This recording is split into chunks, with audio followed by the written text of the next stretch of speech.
Hello friends, മഴതൂര് മുംബൈയിലേക്ക് എല്ലാവർക്കും സ്വാഗതം. അങ്ങനെ ജോലിയും കഴിഞ്ഞ് വൈജയന്തി വീട്ടിലെത്തുമ്പോൾ തന്നെ ഭവിത ഇവിടെ ഇരിപ്പുണ്ട്. ഭവിതയോട് ചോദിക്കുന്നുണ്ട്, എന്താടി അച്ഛൻ നേരത്തെ വന്നോ? ആ, അച്ഛൻ മാത്രമല്ല, ഇവിടെ മറ്റവളും ഉണ്ട്, അലീന. അവളെ ഞാൻ രാവിലെ ഇവിടുന്ന് പറഞ്ഞു തയ്ച്ചതല്ലേ, പിന്നെയുണ്ടോ അവള് എന്ന് ഐജ ചോദിക്കുക കേട്ടോ. അതെ, കാര്യം എന്താണെന്ന് അറിയില്ലമ്മേ, ഇവിടെ ഞാൻ വരുമ്പോൾ ഇവിടെ ഉണ്ടെന്ന് പറയാം. അങ്ങനെ വൈജയന്തി പറയാം, ഞാനൊന്ന് ചോദിക്കട്ടെ എന്ന് പറയാം. നേരെ അകത്തേക്ക് കയറി വരുമ്പോൾ അവിടെ അവൾ അലീന തുണികളൊക്കെ ഇസ്തിരിയിട്ടുകൊണ്ടിരിക്കുക കേട്ടോ. അവളെ ഒന്ന് ചെറിഞ്ഞ് നോക്കിയിട്ട് നേരെ മുറിയിലേക്ക് ചെന്ന് ബാലചന്ദ്രനോട് ചോദിക്കുകയാണ്, ഇവിടെ എന്തൊക്കെയാണ് നടക്കുന്നത് ബാലചന്ദ്ര? എന്താ നടക്കുന്നത്? രാവിലെ ഞാൻ അവളെ ഇവിടുന്ന് പറഞ്ഞു വെച്ചതല്ലേ, പിന്നെ എങ്ങനെ അവൾ വീണ്ടും ഇതിനകത്ത് വന്നേ? ആ, രാവിലെ പറഞ്ഞു വിട്ടെങ്കിലും അതിന് ശേഷം നടന്ന കാര്യങ്ങളൊക്കെ നീ മറന്നുപോയോ? എന്ത് കാര്യങ്ങൾ? ഇവിടെ മനു വന്നതും ഹരിയെ കൊണ്ടുവന്ന് സത്യാവസ്ഥ പറയിപ്പിച്ചതും ഒക്കെ നീ മറന്നോ? പിന്നെ സത്യം തെളിഞ്ഞ സ്ഥിതിക്ക് അലീന പോവേണ്ട കാര്യം എന്താ? അതുകൊണ്ട് അലീന ഇവിടെ നിൽക്കുന്നതെന്ന് പറയുമ്പോൾ എന്തൊക്കെയാ ബാലചന്ദ്ര പറയണേ? അവളോ പഠിച്ച കള്ളിയാ. അല്ലെങ്കിൽ തന്നെ രാവിലെ ഇവിടെ നടന്നത് ഒരു നാടകമല്ലേ? എന്ത് നാടകം? അയ്യോ, ഇവിടെ നിൽക്കുന്ന വീട്ടുജോലിക്കാരി കേട്ട് ഹരിക്കൊരു ബന്ധമുണ്ടെന്ന് അറിഞ്ഞാൽ ആകെ നാണക്കേടല്ലേ നമ്മുടെ കുടുംബത്തിനും എല്ലാവർക്കും. അതുപോലെ മനുവിനൊക്കെ നാണക്കേടല്ലേ? അവൻ അവൻ്റെ അനിയനെ വിട്ട് കളിക്കുമോ? അതുകൊണ്ട് അവൻ എന്താ ചെയ്തത്? അനിയനെ രക്ഷിക്കാൻ വേണ്ടിയിട്ട് അവനെ കൊണ്ട് അങ്ങനെ പറയിപ്പിച്ചു. അങ്ങനെ ഒരു ബന്ധവും ഇല്ലയെന്ന് മനസ്സിലായോ? 4 പേര് അറിഞ്ഞാൽ മോശമല്ലേ? അത് ശരി, കൊള്ളാം, നല്ല കളിയായിട്ടുണ്ട്. അപ്പോൾ നീ പറയണമെന്ന് വെച്ചാൽ മനു ഹരിയെ രക്ഷിക്കാൻ വേണ്ടിയിട്ട് അവനെ കൊണ്ട് കള്ളം പറയിപ്പിച്ചതാ അല്ലേ? അവനോടൊരു ബന്ധമില്ല, ശരിക്കും പറഞ്ഞാൽ അവർ ബന്ധമുണ്ട്, അതാണ് നീ ഉദ്ദേശിക്കുന്നത്. എന്നിട്ടും മനു സ്വന്തം സഹോദരന് വേണ്ടി പാവം പിടിച്ച ഒരു പെണ്ണിനെ പുറത്താക്കാൻ വേണ്ടി ഇങ്ങനെയൊക്കെ ചെയ്യിച്ചു. എന്നാൽ പിന്നെ അത് അറിയണമല്ലോ. നീ ഒരു കാര്യം ചെയ്യും, അങ്ങോട്ട് മാറി നിൽക്കുക. ആ 2 പട്ടികളെയും കൂടെ കൊണ്ട് വിളിക്കട്ടെ. മേലിൽ എൻ്റെ കുടുംബത്തിൽ കയറി ഈ വക പരിപാടികൾ കാണിക്കരുത്. ശിവേട്ടനെയും കൂടെ വിളിച്ച് പറയട്ടെ മക്കളുടെ തോന്നിയ വാസം. ഹരിയെയും മനുവിനെ ഞാൻ വിളിക്കുന്നുണ്ട്, വീണ്ടും ഇങ്ങോട്ട് വരാൻ പറയാമെന്നും പറഞ്ഞു ഫോൺ എടുക്കുക. അപ്പോൾ വൈജയന്തി ചമ്മി പോയിട്ട് പറയാം, മിണ്ടാതിരിക്കും ബാലചന്ദ്രൻ, എന്തിനാ ഫോണിൽ വിളിച്ചതൊക്കെ പറയണേ? അതൊക്കെ ചിന്തിക്കാനുള്ള മൂളയില്ലേ ബാലചന്ദ്രന്? എടി, നിന്നെപ്പോലത്തെ ബുദ്ധി ഈ ലോകത്ത് വേറെ ആർക്കും കിട്ടില്ല. അവാർഡ് തരണം. കൊള്ളാം, നന്നായിരിക്കുന്നു. ഇത്രയൊക്കെ കാട്ടിക്കൂട്ടി എല്ലാം ഉണ്ടാക്കി വെച്ചിട്ട് പാവം പിടിച്ച ആ കൊച്ചിനെ കള്ളി വരെ ആക്കി. എന്നിട്ട് ഇവിടുന്ന് പറഞ്ഞേക്കാൻ നോക്കി. എല്ലാ സത്യാവസ്ഥയും പുറത്തു കൊണ്ടുവന്നപ്പോൾ വീണ്ടും അവരുടെ മേലെ തന്നെ കുറ്റം അല്ലേ? സ്വന്തം ബന്ധുക്കളും ചേട്ടൻ്റെ മകനും ഒക്കെ നന്നായിട്ട് ഇരിക്കട്ടെ എന്ന് അവൻ കാണിച്ചതിന് അവനോടല്ലേ നീ പറയേണ്ടത്?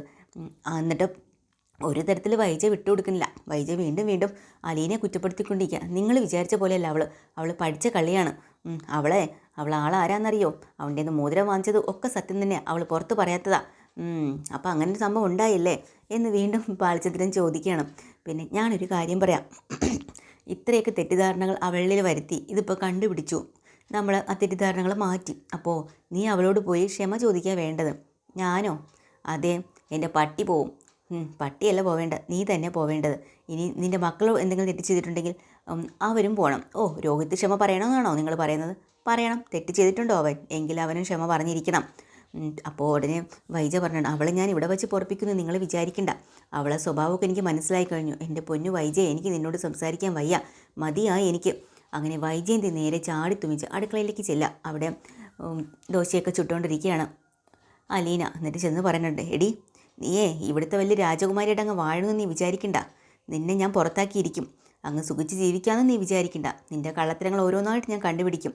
അപ്പോൾ അലീന പറയാം, എനിക്കിവിടെ അങ്ങനെ സുഖിച്ചൊന്നും ജീവിക്കണ്ട. അല്ലെങ്കിൽ തന്നെ എൻ്റെ കാര്യത്തിൽ ഏകദേശം തീരുമാനമായിരിക്കുക എന്നെന്ന് എനിക്കറിയാം. എനിക്ക് അത്ര താല്പര്യവും ഇല്ല ഇവിടെ നിൽക്കുന്നതിനോട്. നീ അങ്ങ് വലിയ ആളായെന്ന് പറഞ്ഞ് അങ്ങ് നെകളിക്കണ്ട. പിന്നെ ചായ എടുക്കടി എന്ന് പറയാം. ചായ വേണമായിരുന്നോ മാഡത്തിന്? എന്താ ചോദിച്ചാലേ നീ തരത്തുള്ളൂ? അല്ല, 2 ദിവസത്തിന് മുമ്പേ ഞാൻ ചായ കൊണ്ടുവന്നപ്പോൾ ഞാൻ ചോദിച്ചില്ലല്ലോ, ചോദിച്ചിട്ട് തന്നാൽ മതി എന്ന് എന്നോട് പറഞ്ഞു. ഞാൻ എപ്പോഴാടി അങ്ങനെ പറഞ്ഞത്? മെനഞ്ഞാന്ന് പറഞ്ഞില്ലേ? ആ, മെനഞ്ഞാന്ന് അങ്ങനെ പറഞ്ഞെങ്കിൽ അതൊക്കെ നീ ഓർത്ത് വെച്ചിട്ടാണോ ഇരിക്കുന്നത്? അത് ശരി, അങ്ങനെ ഓർത്ത് ഓരോന്ന് മനസ്സിൽ വെച്ചാണ് നീ പെരുമാറുന്നതല്ലേ? എൻ്റെ സ്വഭാവം ശരിയെങ്കിൽ അങ്ങനെ മാറിക്കൊണ്ടിരിക്കും, ഓരോ സമയം ഓരോന്നല്ല. ചിലപ്പോൾ ഇപ്പോൾ ചായ വേണമെന്ന് പറയും, ചിലപ്പോൾ വേണ്ടാന്ന് പറയും. അതനുസരിച്ച് നിന്നോളണം. ഓ, എനിക്കത് അറിയില്ലായിരുന്നു മാഡം, ഞാൻ ഇനി അങ്ങനെ നിന്നോളാം എന്ന് അലീനയും പറയാട്ടോ. നിനക്കൊന്നും അറിയില്ല, പക്ഷേ എനിക്കെല്ലാം അറിയാടി, ഞാൻ എല്ലാം അറിയുന്നുണ്ട് എന്നിങ്ങനെ പറയാട്ടോ വൈജയന്തി. പക്ഷേ അലീനെ വിട്ടുകൊടുക്കുന്നില്ല. അലീന തിരിച്ച് പറയാം, മാഡത്തിന് എന്തറിയാം? മാഡത്തിനൊന്നും അറിയില്ല. ഇവിടെ എന്തെങ്കിലുമൊക്കെ അറിയാമെങ്കിൽ അതെനിക്ക് മാത്രമേ അറിയാവൂ എന്ന്. എന്താടി നീ പറഞ്ഞേ? നിനക്ക് എന്തറിയാമെന്ന്? അതെ, എനിക്കേ അറിയാവൂ, അത് വഴിയെ മനസ്സിലായിക്കോളും എന്നിങ്ങനെ പറയുമ്പോൾ വൈജയന്തി അന്തം വിട്ടു പോവാട്ടോ. ഇവിടെ എന്തുദ്ദേശിച്ചാണ് ഇങ്ങനെ പറയണേന്ന്. എന്നിട്ട് ആ ഒരു കപ്പ് ചായ എടുത്ത് കൈ കൊടുക്കുക, അതും വാങ്ങിച്ച് കുടിക്കുന്നുണ്ട്. എന്നിട്ട് ഭയങ്കരമായിട്ട് ദേഷ്യപ്പെട്ട് ചെറിഞ്ഞിങ്ങനെ നോക്കുകയും ഒക്കെ ചെയ്യുക. ഇത് സമയത്ത് നമ്മൾ രോഹിത് ആകെ ടെൻഷനിലാണ്. രാവിലെ നടന്ന സംഭവത്തിൻ്റെ സത്യാവസ്ഥ ഹരിയെ വിളിച്ച് അന്വേഷിക്കണം. ഹരിയാണെങ്കിൽ രാവിലെ മുതൽ ഫോൺ സ്വിച്ച് ഓഫ്, കിട്ടുന്നേ ഇല്ല. രാത്രി ആകുമ്പോഴത്തേക്കും ടെൻഷൻ തന്നെ കേട്ടോ. അങ്ങോട്ടും ഇങ്ങോട്ടും ഒക്കെ നടക്കുന്നുണ്ട് രോഹിത്. അപ്പോഴാണ് ഹരി തിരിച്ച് വിളിക്കുന്നത്. അപ്പോൾ ആ ഫോൺ കണ്ടിട്ട് ഓടിപ്പോയി എടുത്തിട്ട് ചോദിക്കുകയാണ്, എടാ രാവിലെ ഇവിടെ നടന്ന കാര്യങ്ങളിലൊക്കെ എന്തെങ്കിലും സത്യാവസ്ഥയുണ്ടോ? നീയും അവളും തമ്മിൽ ഒരു ബന്ധം ഇല്ലായിരുന്നോടാ, എന്നിട്ടാണോ നീ എന്നോട് കള്ളം പറഞ്ഞത് എന്നൊക്കെ ചോദിച്ച് ഹരിയെ ശരിക്കും ഷൗട്ട് ചെയ്യുന്നുണ്ട് രോഹിത്ത്. അത് കേൾക്കുമ്പോൾ ഹരി ഇട്ട് കൊടുക്കുമോ? അവൻ തള്ളിൻ്റെ ആളല്ലേ, അതുകൊണ്ട് പറഞ്ഞു കൊടുക്കുകയാണ്, എടാ രാവിലെ അവിടെ നടന്നത് വെറും നാടകമാണ്. എന്ത് നാടകം? ഞാനും മനുവേട്ടനും കൂടെ അവതരിപ്പിച്ചൊരു നാടകമാണ്. പിന്നെ എടാ വീട്ടിൽ നിൽക്കുന്ന ജോലിക്കാരായിട്ട് നമ്മളെ പോലുള്ള ചെറുപ്പക്കാർക്ക് ബന്ധമുണ്ടെന്ന് പറഞ്ഞാൽ അത് നമ്മളെ കുടുംബത്തിന് നാണക്കേടല്ലേടാ, നമുക്കത് അന്തസ്സല്ലേ, അന്തസ്സ് കുറവല്ലേ? അപ്പോൾ അങ്ങനെയൊക്കെ പറയുമ്പോൾ ഉടനെ രോഹിത്ത് അങ്ങ് വിശ്വസിച്ച് പോവാട്ടോ. അപ്പോൾ അതുകൊണ്ട് മനുവേട്ടൻ തന്നെ എന്നെ കൊണ്ട് പറയിപ്പിച്ചതാണ്, അങ്ങനെ ഒരു ബന്ധമില്ലെന്ന് നീ എല്ലാവരുടെ മുന്നിൽ വെച്ച് പറയണമെന്ന്. നീയല്ലേ ഞങ്ങൾ തമ്മിൽ ബന്ധമുണ്ടെന്ന് അവിടെ എല്ലാവരോടും പറഞ്ഞു കൊടുത്തത്. അപ്പോൾ അതുകൊണ്ട് ഞാൻ പറയണ ഒരു കാര്യം നീ ശ്രദ്ധിച്ചോ. നിനക്ക് വിശ്വസിക്കണമെങ്കിൽ ഞാനിനി അവളുമായിട്ട് അടുത്തിരിക്കുന്നത് ഞാൻ കാണിച്ചു തരാം നിനക്ക് എന്നൊക്കെ ഇങ്ങനെ ഹരി പറയുക. നീ പിന്നെ മോതിരം കൊടുത്തതോ അവളത് വാങ്ങിച്ചില്ലെന്ന് പറഞ്ഞതോ? എടാ അവളത് വാങ്ങിച്ചു, അതൊക്കെ സത്യമാണ്. പക്ഷേ എല്ലാവരുടെ മുന്നിൽ വെച്ച് അത് വിളിച്ച് പറയാൻ പറ്റുമോ? അതുകൊണ്ടാണ് ഇല്ലയെന്ന് പറയണത്. പിന്നെ ഞാനും അപ്പോഴേ ഇല്ലയെന്ന് പറഞ്ഞു. അതുകൊണ്ടാണ് സത്യാവസ്ഥയല്ല, നിന്നോട് മാത്രമല്ലേ ഞാൻ പറഞ്ഞിരുന്നുള്ളൂ. പിന്നെ നിനക്ക് ബോധ്യപ്പെടാൻ വേണ്ടി ഞാൻ ഇനി ഒരു ദിവസം കൂടെ വരുമോ ഇവിടെ, ആരും ഇല്ലാത്ത സമയത്ത്. നീ അന്ന് കോളേജ് കട്ട് ചെയ്തിട്ട് വീട്ടിൽ വരണം. നമുക്ക് 3 പേർക്കും അലീനയുടെ കൂടെ ഇരിക്കാം. അലീനയും ഞാനും നീയുമായിട്ട് 3 പേരായിട്ട് അവിടെ ഇരിക്കാം. അപ്പം നിനക്ക് മനസ്സിലാവും ഞാനും അലീനയും തമ്മിൽ ബന്ധമുണ്ടോ ഇല്ലയെന്ന്. മനസ്സിലായോ? പിന്നെ ഞാൻ ഈ പറയുന്ന കാര്യങ്ങൾ നീ 3ാമതൊരാളത് പറയരുത് ദേവിയത്. ഇപ്പം പറഞ്ഞതിൻ്റെ കാരണമാണ് ഇപ്പം ഇത്രയും പ്രശ്നങ്ങളായത്. മനസ്സിലായോ? ഇല്ലടാ. പിന്നെ നിനക്കെന്തു പറ്റി? നീ എന്തിനാ ഇങ്ങനെയൊക്കെ വിളിച്ച് പറയാൻ പോയത്? എടാ അത് വേറൊന്നും കൊണ്ടല്ല, ഇവിടെ വേറൊരു സംഭവം ഉണ്ടായി. അത് ഞാൻ നിന്നെ നേരിട്ട് കാണുമ്പോൾ പറയാട്ടോ എന്നിങ്ങനെ രോഹിത്ത് പറഞ്ഞ് ഫോൺ വയ്ക്കുകയാണ്. പിന്നെ നമ്മുടെ രേവതി കുട്ടി രാവിലെ തന്നെ പട്ടിക്കുള്ള ചോറും കഴിക്കാനുള്ള കാപ്പിയൊക്കെ കൊണ്ട് പട്ടിക്ക് കൊടുക്കുക. പോകുന്ന സമയത്ത് അവിടെ ജോസൂട്ടി എന്നും പറഞ്ഞ ജോലിക്കാരുണ്ടല്ലോ. അപ്പോൾ അയാൾ പറയുന്നുണ്ട്, രേവതി ഞാൻ കൊടുക്കാം. വേണ്ട എനിക്കറിയാം കേട്ടോ എന്നും പറഞ്ഞ് നേരെ പട്ടിക്ക് ചോറും കൊടുത്തിട്ട് പട്ടിയുടെ അടുത്ത് കുറച്ച് കുശലം പറഞ്ഞിട്ടുണ്ട്. മര്യാദയ്ക്ക് കഴിച്ചോളണം, വേണമെങ്കിൽ കഴിച്ചില്ലെങ്കിലേ നിന്നെ ഞാൻ ശരിയാക്കും. പിന്നെ നിനക്കൊന്നും ഞാൻ തരില്ല. എൻ്റെ അലീന ചേച്ചി ഇങ്ങോട്ട് വന്നാലുണ്ടല്ലോ നിന്നെ ശരിയാക്കും. നിന്നെ ഒന്ന് നോക്കിയാൽ മതി, നീ അടങ്ങി നിന്നോളൂ എന്നൊക്കെ പട്ടിയോട് കുറുമ്പ് പറയട്ടോ. അതൊക്കെ കണ്ട് രസിച്ച് നിൽക്കുകയാണ് ആ ജോസൂട്ടി. അത് കഴിഞ്ഞ് അയാൾ പറയുന്നുണ്ട്, രേവതി നമ്മൾ രണ്ടുപേരും ഇവിടുത്തെ ജോലിക്കാരാണ്, നമുക്ക് രണ്ടുപേർക്കും കൂട്ടായിക്കൂടെയും ചോദിക്കുക. അങ്ങനെ ഇപ്പോൾ കൂട്ടാവണ്ട. അല്ല ചില ഈ ജോഡികളുണ്ടല്ലോ, അതായത് സിനിമയിലൊക്കെ കാണുന്ന പോലെ ജഗദീഷ് ശ്രീകുമാറും അതുപോലെ കൽപ്പനയും പിന്നെ പഴയ കാലത്തെ നായകനും നായികയൊക്കെ ഇല്ലേ, അടൂർവാസിയും ശ്രീലേഖ, അവരൊക്കെ നല്ലൊരു കോമ്പിനേഷനല്ലേ, അതുപോലെ ആയിക്കൂടെ നമുക്ക്?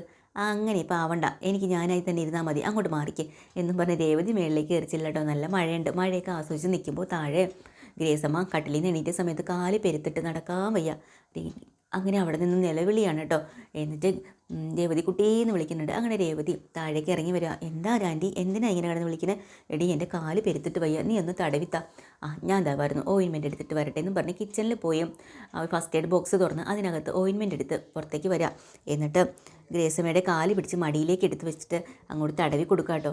ഗ്രേസമ്മയ്ക്ക് വേദനയും സുഖവും ഒക്കെ ആയിട്ട് വിളിക്കുന്നുണ്ട്. എന്നിട്ട് അതിനിടെ കൂടെ രേവതി ചോദിക്കുന്നുണ്ട്, ആൻറ്റി ഞാനൊരു കാര്യം ചോദിച്ചോട്ടെ, പിന്നെ എന്നോട് ദേഷ്യമൊന്നും തോന്നല്ലേ? ദേഷ്യം തോന്നും, നീ ചോദിക്കണ്ട, എനിക്കറിയാം നീ എന്താ ചോദിക്കണേന്ന്. അല്ല ആൻറ്റി എനിക്ക് ചോദിക്കണം. എന്നാ പറ. പിന്നെ അതല്ല, പിന്നെ ഞാനുണ്ടല്ലോ. നീ ഉണ്ടല്ലോ, നീയല്ലേ ഇവിടെ ഇരിക്കുന്നത്, ഒന്ന് മിണ്ടാതിരുന്നേ, ഞാൻ പറയട്ടെ. എന്നാ പറ. അതല്ല, മേലത്തെ ആ റൂമില്ലേ അത് തുറക്കുക, ഞാനൊന്ന് പൊടിയൊക്കെ അടിച്ച് വൃത്തിയാക്കി വെക്കട്ടെ. എൻ്റെ പൊന്നു രേവതി, നീ അത് വിട്ടില്ലേ? നിന്നോട് ആരാ പറഞ്ഞ് എപ്പോഴും അവളിപ്പോൾ തുറക്കരുതെന്ന് ഞാൻ പറഞ്ഞിട്ടുണ്ട്. അതല്ല, അവിടെ ഇങ്ങനെ പൊടി പിടിച്ച് കിടക്കുന്നത് ശരിയാണോ? അതല്ല മോളെ, വേറൊന്നും കൊണ്ടല്ല, അത് എൻ്റെ ചങ്ക് പറിക്കുന്ന വേദന ഉണ്ടാവും അതിനകത്ത് കയറി ചെന്നാൽ, അതുകൊണ്ടാണ്. അങ്ങനെയല്ല, നമുക്കിഷ്ടപ്പെട്ട സാധനങ്ങൾ നമ്മൾ തൂത്ത് തുടച്ച് വൃത്തിയാക്കി വെക്കുന്ന കാണാനല്ലേ നമുക്കിഷ്ടം. അതുപോലെ നമ്മൾ സ്നേഹിക്കുന്നവർ നല്ല വൃത്തിയായിട്ട് നീറ്റായിട്ട് ഇരിക്കുന്ന കാണാനായിരിക്കുമല്ലോ നമുക്കും ഇഷ്ടം ആൻറ്റി. അപ്പോൾ നമ്മൾ സ്നേഹിക്കുന്ന ഒരാളുടെ മുറിയല്ലേ അത് തൂത്ത് തുടച്ച് വൃത്തിയാക്കിയിട്ട് അവരുടെ ഫോട്ടോസുകളെല്ലാം അടുക്കി ഒരിടത്തേക്ക് മാറ്റി വെച്ച് അതിന് ദിവസവും ഒരു തിരി കൊളുത്തുകയും ഒക്കെ ചെയ്യുമ്പോൾ ആ ഒരു പോസിറ്റീവ് എനർജി ഉണ്ടല്ലോ, അതൊരു വല്ലാത്തതാണ്. അത് നമുക്ക് അവരോടുള്ള ഇഷ്ടം കൂടും, അവർക്കും അത് സന്തോഷമാവും, അവരുടെ ആത്മാവിനും എന്നൊക്കെ ഇങ്ങനെ രേവതി നല്ല കാര്യങ്ങൾ പറഞ്ഞു കൊടുക്കുക കേട്ടോ. അത് കേൾക്കുമ്പം ഗ്രേസമ്മയുടെ മനസ്സിലേക്ക് വല്ലാത്തൊരു വെളിച്ചവും സന്തോഷവും ഒക്കെ വീഴുന്നുണ്ട്. എന്നിട്ട് രേവതി ഇങ്ങനെ നോക്കുന്നുണ്ട്, സമ്മതിച്ച് കൊടുക്കണോ വേണ്ടെന്ന്. അതുപോലെ കണ്ണ് നിറഞ്ഞൊഴുകുന്നുണ്ട് കേട്ടോ. കാരണം മോനെ ഓർത്തിട്ടും ആ മുറിയിലേക്ക് കയറാൻ പറ്റാത്തതും ഓർത്ത് കരയാൻ വയ്യാത്തതുകൊണ്ട് തന്നെയാണ്. മാനസികമായിട്ടും അവർ ഒത്തിരി നാൾ ഹോസ്പിറ്റലിൽ ഇതിൻ്റെ പേരിൽ അഡ്മിറ്റായി കിടന്നിട്ടുമുള്ള ഒരു വ്യക്തി ആയതുകൊണ്ട് തന്നെ ആ മുറിയിലേക്ക് കയറാൻ അവർക്ക് സത്യം പറഞ്ഞാൽ പേടിയാണ്. അതുകൊണ്ടാണ് അതുകൊണ്ട് രേവതി പക്ഷേ അതൊക്കെ മാറ്റിയെടുക്കണമെന്നുള്ള നിർബന്ധത്തിൽ ആ മുറി തുറക്കുമെന്നുള്ള വാശിയിൽ അനുവാദം ചോദിക്കുക കേട്ടോ ഗ്രേസമ്മയോട്. ഇതാണ് ഇന്നത്തെ എപ്പിസോഡ്. പുതിയൊരു എപ്പിസോഡ് വീണ്ടും വരാൻ. ചാനൽ ഇഷ്ടമായി ലൈക്ക് ചെയ്യുക, സബ്സ്ക്രൈബ് ചെയ്യുക. Thank you.